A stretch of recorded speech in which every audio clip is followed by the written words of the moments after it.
사도신경하심으로 신앙 고백하겠습니다. 전능하사 천지를 만드신 하나님 아버지를 내가 믿사오며 그 외아들 우리 주 예수 그리스도를 믿사오니 이는 성령으로 잉태하사 동정녀 마리아에게 나시고 본디오 빌라도에게 고난을 받으사 십자가에 못 박혀 죽으시고 장사한 지 사흘 만에 죽은 자 가운데서 다시 살아나시며 하늘에 오르사 전능하신 하나님 우편에 앉아 계시다가 저리로서 산자와 죽은 자를 심판하러 오시리라.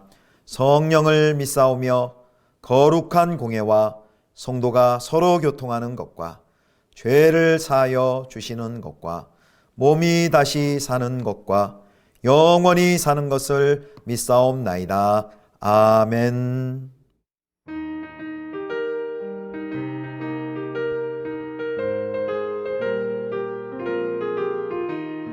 마른 내 영혼 주가 이미 허락한 그 귀한 영생수 주여 갈망합니다. 그 약속 따라서 힘써 간구하오니 오 주여 내 기도 어서 들어주소서. 주 내게 약속한 큰 비 내려주시려 은혜의 저 구름 건너편에 떠올라 그 귀한 징조가 내게 밝히 보이니 내 힘을 다하여 주께 간구합니다. 예수의 사랑 예수의 사랑 바다 물결같이 내게 임하니 영광의 물결에 온전히 쌓여서 내 영혼의 기쁨 한량없도다. 은혜의 소낙비 지금 흡족히 내려 구원의 큰 강물 흘러차고 넘쳐서 내 주와 모든 죄 모두 씻어버리니 나 지금 은혜를 충만하게 받았네. 예수의 사랑 예수의 사랑 바다 물결같이 내게 임하니 영광의 물결에 온전히 쌓여서 내 영혼의 기쁨 한량없도다. 차고 넘치는 주의 은혜의 물결 힘차게 밀려와 내게 만족합니다. 오 할렐루야로 주를 찬송하오니 내 맘의 기쁨이 항상 충만함이라. 예수의 사랑 예수의 사랑 바다 물결같이 내게 임하니 영광의 물결에 온전히 쌓여서 내 영혼의 기쁨 한량없도다.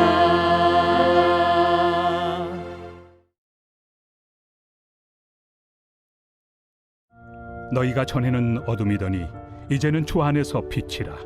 빛의 자녀들처럼 행하라. 빛의 열매는 모든 착함과 의로움과 진실함에 있느니라. 주를 기쁘시게 할 것이 무엇인가 시험하여 보라. 너희는 열매 없는 어둠의 일에 참여하지 말고 도리어 책망하라. 그들이 은밀히 행하는 것들은 말하기도 부끄러운 것들이라. 그러나 책망을 받는 모든 것은 빛으로 말미암아 드러나나니 드러나는 것마다 빛이니라. 그러므로 이르시기를 잠자는 자여 깨어서 죽은 자들 가운데서 일어나라. 그리스도께서 너에게 비추이시리라 하셨느니라. 성도 여러분, 좋은 아침입니다. 추석 명절 잘 보내고 계십니까? 오늘이 마지막 날인데 좋은 쉼과 또 회복, 교제가 있는 명절 보내시길 바랍니다. 오늘은 에베소서 5장 8절에서 14절까지의 말씀으로 빛의 자녀답게 살라라는 제목으로 함께 하나님 말씀 묵상하겠습니다. 어제 본문에서는 하나님을 본받는 자가 되라라는 것이 주제였다면 이제 오늘 본문은 빛의 자녀된 성도들이 어둠에 속한 삶을 버리고 빛의 자녀답게 빛의 열매를 맺으며 살라는 권면이 이어집니다. 자, 우리가 2장에서는 그 이방인이었던 에베소 성도들이 이제는 전에는 이제는이라는 그 대조적인 구조로 그들의 삶을 살펴보았는데요. 여기 또 본문 말씀에 또 하나의 대조가 나오는데요. 그것은 바로 어둠과 빛입니다. 어둠과 빛. 자, 5장 8절 보겠습니다. 너희가 전에는 어둠이더니 이제는 주 안에서 빛이라. 빛의 자녀들처럼 행하라. 이 어둠과 빛은 그리스도의 구원을 설명할 때 자주 등장하는 상징입니다. 바울은 바로 예수 안에서 하나님을 본받는 성도의 정체성을 어둠에서 빛으로의 변화로 설명하고 있습니다. 바울은 성도의 그 옛 실전, 이전의 삶을 어둠이라고 말합니다. 그리고 그들이 이젠 주 안으로 들어와 그리스도 안에서 빛이 되었다라고 8절을 통해 설명하고 있는 것이죠. 예수 밖에 있었을 때는 우상에게 속했고 바로 그 삶이 어둠 속을 헤매는 삶이었습니다. 우상이 어둠이었기에 어둠 속에서는 불순종의 아들들로 살았습니다. 하지만 이제는 빛이신 예수 그리스도 안에서 빛 가운데 행동하고 말하는 빛의 자녀가 되었습니다. 그저 그냥 빛에 둘러싸여 있는 그런 차원에 머물지 않고 그 자신이 빛이 된 것입니다. 그래서 그리스도의 삶은 빛의 삶이다라고 말할 수 있습니다. 마태복음 5장에서도 예수님께서 제자들에게 너희는 세상의 빛이다라고 말씀하셨습니다. 산상수훈에서 그래서 그 등불을 그 돛박 그릇으로 덮어놓지 않고 등경 위에 놓는다라고 했습니다. 그래서 우리의 신앙을 마치 돛박 안에 그릇으로 덮어놓는 것처럼 비치지 못하게 단순히 그냥 교회 안에 사적인 신앙 안에 멈추어 있는 그런 신앙이 아니라 등경 위에 그 빛을 올린 삶, 세상으로 빛을 비추는 삶을 우리가 살아야 합니다. 이렇게 불순종의 자식에서 이제 빛의 자녀로 신분이 변화되었습니다. 그렇다면 삶도 변화돼야 되겠죠. 그렇다면 그의 신분이 빛인지 어둠인지 우리가 어떻게 알 수 있을까요? 바로 열매를 보면 그 사람이 빛의 자녀인지 어둠의 자녀인지를 알 수 있습니다. 자, 그렇다면 빛의 자녀들이 맺는 빛의 열매가 무엇일까요? 5장 9절과 10절입니다. 9절만 먼저 봅니다. 빛의 열매는 모든 착함과 의로움과 진실함에 있느니라. 사도 바울은 빛의 열매를 이 세 가지로 얘기합니다. 모든 착함, 이 모든은 세 가지의 다를 꾸며줍니다. 모든 착함, 모든 의로움, 모든 진실함, 이 세 가지로 정의합니다. 이 모든 세 가지 개념들이 다 관계적 개념들입니다. 마치 성령의 열매, 사랑이나 화평 이런 것들이 관계적인 개념인 것처럼 관계적인 개념 또 하나님을 닮은 성품들입니다.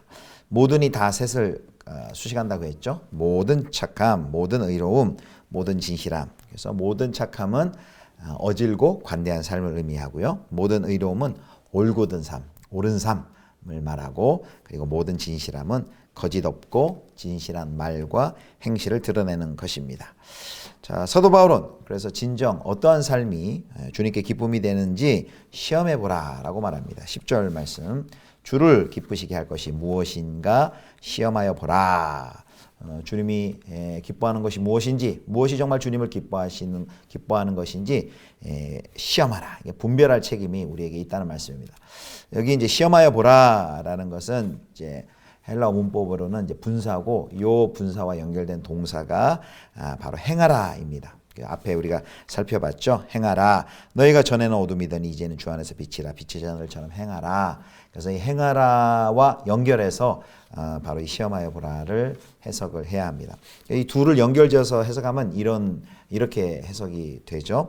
빛의 자녀들처럼 행하는 것은 거기 시험하여 보라라고 연결해서 빛의 자녀들처럼 행하는 것은 언제나 하나님이 기뻐하시는 빛의 열매 맺기를 시도하는 그런 분별하는 적극적인 삶이다라는 뜻입니다. 자, 우리의 삶 속에서 우리는 어둠 속에 있었는데 이제 빛이 되었습니다. 예전 오래된 그 복음성가에 보면 나는 어둠이었었는데 밝고 환한 빛이 되었네 이런 찬양도 있었는데요. 우리가 어둠이었는데 이제 빛이 되었습니다. 그렇다면 이제 빛의 자녀들로서 예수님을 닮아가는 그런 모습, 빛의 열매들이 우리의 삶 가운데 어떻게 드러나고 있습니까? 오늘 사도 바울은 세 가지를 얘기했죠. 선함과 옳음과 진실함. 이런 빛의 열매들이 빛의 자녀인 우리들 가운데 날마다 맺혀지기를 주님의 이름으로 축원합니다. 자, 그 다음에 이제는 두 번째 동사가 나오는데요. 첫 번째 동사는 이제 행하라였다면 두 번째는 자 11절에 보면 책망하라라는 말이 나옵니다. 자 5장 11절 12절 말씀입니다. 너희는 열매 없는 어둠의 일에 참여하지 말고 도리어 책망하라. 그들이 은밀히 행하는 것들은 말하기도 부끄러운 것들이라. 여기 첫 번째는 이제 행하라 했는데 두 번째는 책망하라라고 말합니다. 책망하다는 것은 이제 다양한 의미를 가지고 있는데요. 특별히 드러내다라는 의미가 이 문맥에서는 잘 어울립니다.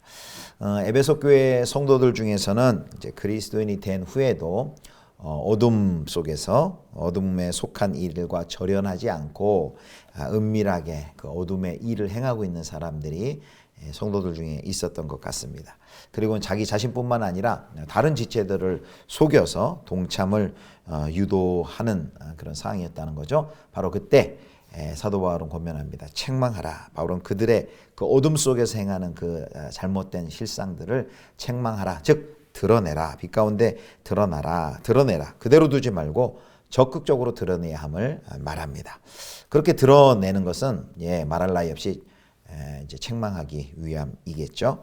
여기 이제 그들이 은밀히 행하는 것들은 했는데 이 그들은 바로 옛사람의 습관, 모습을 벗지 못한 채 과거의 습관에 매여 있는 미성숙한 일부 성도들로 봐야 합니다.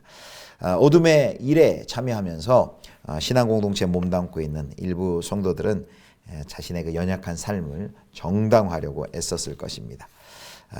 바로 이 드러내야 할 일이 무엇인가? 이제 5장 3절 또 6절 보면 거기 이제 음행, 온갖 더러운 것, 탐욕 이런 예들이 나오는데요. 아마 그 드러내야 할 일은 이런 은밀하고 또 부끄러운 것으로 보아 이제 성적인 부도덕으로 이제 해석하는 것이 자연스럽습니다. 자, 바울은 이런 일을 이제 말하기도 부끄럽다라고 말하면서 또 5장 3절에는 이름조차 부르지 말라라고 그렇게 말을 하고 있죠. 사랑하는 성도 여러분, 그리스도인의 삶은 그리스도인이 이제 빛이고 또 빛의 자녀인데 그리스도인은 바로 어둠을 폭로하는 빛입니다. 주님이 우리를 어둠에서 불러내신 것은 우리를 빛으로 삼아 그 어둠에 허무하고 그 어둠의 부끄러운 일을 폭로하시기 위함입니다. 어둠은 절대 빛을 이길 수 없죠. 그리고 거짓은 진실을 가릴 수 없습니다. 그래서 악행을 책망하고 거짓을 폭로하고 또 세상 신에게 저항하는 것이 우리 빛의 자녀된 우리의 소명인 것을 꼭 기억하시기를 축원합니다. 자, 이제 마지막 이제 빛으로 살라라는 건데요. 자, 13절 14절 말씀. 그러나 책망을 받는 모든 것은 빛으로 말미암아 드러나나니 드러나는 것마다 빛이니라. 아멘. 먼저 13절만 읽겠습니다. 여기 이제 책망을 받는 모든 것은 무엇일까요? 바로 은밀하게 행해진 어둠의 일들이 바로 예수 그리스도 안에서는 수치스럽기 짝이 없는 일로 고스란히 이제 드러날 것입니다. 그게 이제 책망받는 모든 것이죠. 자, 어둠 속에 감춰졌던 그 모든 일들이 그 모든 실체가 빛 가운데 드러나게 됩니다. 근데 여기 이제 그 13절에 이제 하반절에 드러나는 것마다 빛이니라. 이제 이게 해석하기가 굉장히 이제 까다로운데요. 이렇게 우리가 이해하면 될 것 같습니다. 예수 그리스도 안에서 성도들이 이미 다 빛이 되었죠. 그런데 어둠의 일에 동참해 어둠의 상태가 된 성도들이 교회 안에 들어온다면, 교회 안에 여전히 있다면 바로 빛인 성도들이 그 성도의 어둠을 아까 말했죠. 책망하라 드러내는 역할을 할 수가 있습니다. 그 결과 그 성도의 어둠이 거치고 진정한 이제 빛이 되는 것이죠. 그래서 그렇게 드러냄은 책망을 지나서 그의 변화로까지 이어집니다. 바로 에베소 교회 모든 성도들이 그렇게 바로 그러한 과정을 경험했다는 것이죠. 그리고 이제 마지막 오늘 14절은 바로 그런 마지막 진술을 그 경험을 상기시킵니다. 자, 14절 말씀 보겠습니다. 그러므로 이르시기를 잠자는 자여 깨어서 죽은 자들 가운데서 일어나라. 그리스도께서 너에게 비추이시리라 하셨느니라. 이 14절은 이제 초대교회 유명한 찬송시, 초대교회의 찬송시에서 유래한 것으로 추정되는데요. 바로 변화된 성도의 정체성을 잘 보여줍니다. 여기 보면 잠자는 자라고 했는데 여기 어둠 속에서 취해지는 열매 없는 일을 상징합니다. 근데 이들이 이제 잠자는 자에서 잠에서 깨어난다라는 표현이 14절에 있지요. 그리고 잠에서 깨어나는 것이 14절 안에서 또 죽은 자들 가운데 일어난다라는 것으로 연결됩니다. 앞에 에베소서 2장에 보면 너희 허물과 죄로 죽었던 너희를 살리셨도다라는 이런 표현이 있는데요. 그 선언을 연상케 합니다. 바로 빛이신 그리스도가 죽은 자들에게 비침으로 그들이 일어나게 되고요. 그리고 이제 그들이 빛 가운데 행하게 됩니다. 사랑하는 성도 여러분, 오늘 빛과 어둠의 대조를 통해서 그리스도 안에서 그리스도 이전에 예수 그리스도를 믿기 전에 어둠 가운데 있었던 우리들이 이제 빛이 된 것을 이야기합니다. 빛과 어둠은 섞일 수 없죠. 하나님의 나라와 세상의 나라는 결코 융화될 수 없습니다. 빛의 자녀가 우리가 되었습니다. 빛의 자녀답게 빛의 열매를 맺고 그리고 어둠을 드러내는 그리고 잠자는 자들을 깨우는 이 귀한 빛의 자녀의 사명을 잘 감당하실 수 있기를 주님의 이름으로 축원합니다. 기도하겠습니다. 하나님, 우리는 어둠이었는데 그리스도 예수 안에서 빛으로 우리를 불러주시고 우리를 빛된 존재로 삼아주시니 빛으로 불러주시는 은혜를 감사합니다. 이제 빛의 자녀답게 빛의 열매를 맺으며 살아가게 하여 주시고 어둠 속에 빛을 비춤으로써 잠자는 자들, 죽은 자들을 깨우고 빛의 자녀로 인도하는 그 귀한 선교의 사명도 다 감당할 수 있도록 은혜 내려 주옵소서. 우리 구주 예수 그리스도의 이름으로 기도드립니다. 아멘. 하늘에 계신 우리 아버지여, 이름이 거룩히 여김을 받으시오며 나라의 임하옵시며 뜻이 하늘에서 이룬 것 같이 땅에서도 이루어지이다. 오늘날 우리에게 일용할 양식을 주옵시고 우리가 우리에게 죄 지은 자를 사하여 준 것 같이 우리 죄를 사하여 주옵시고 우리를 시험에 들게 하지 마옵시고 다만 악에서 구하옵소서. 대개 나라와 권세와 영광이 아버지께 영원히 있사옵나이다. 아멘.